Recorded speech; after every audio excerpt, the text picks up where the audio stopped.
I think what's important is you first map out what you clearly want and that you understand that you don't yet all have the answers. And that's perfectly fine.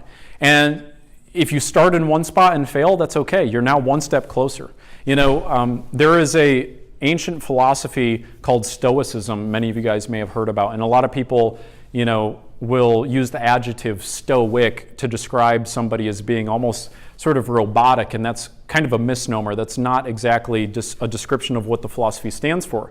But what Stoicism really stands for is the idea that whatever your current conditions are, wherever you currently are at right now, is not as important as the decisions you make about what that means and how you can use it to serve where you're trying to go. So to make that more concrete, that would say that your current conditions are not as important as your current decisions, right? And so there's an author, Ryan Holiday, he put out a fantastic book, I think a few years ago, called The Obstacle Becomes the Way. And this is taking the ancient wisdom of Stoicism and breathing modern life into it by saying that when something comes at you that you didn't expect, the better question to ask as opposed to, why is this happening to me, is how can this serve me?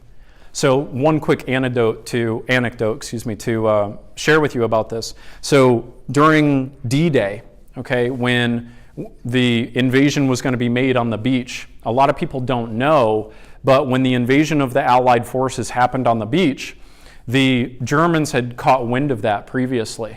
And so they were actually trying to, meet the Allied forces, and it was kind of this big oh crap moment because you can't exactly get however many soldiers it was back in their boats and retreat out of there.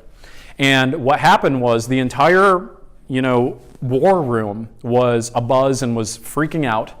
And the general came in and said, there are only to be smiling faces around this conference table. This present situation is to be looked at as an opportunity and not as a punishment.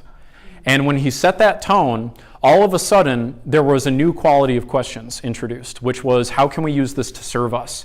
And what they actually realized was that the invasions of the Germans to meet the Allies was an incredible gift, because it actually enabled them to create a sort of circular structure and capture more Germans than would have ever been possible. So that would not have happened but for the fact that the appropriate frame was created around the situation.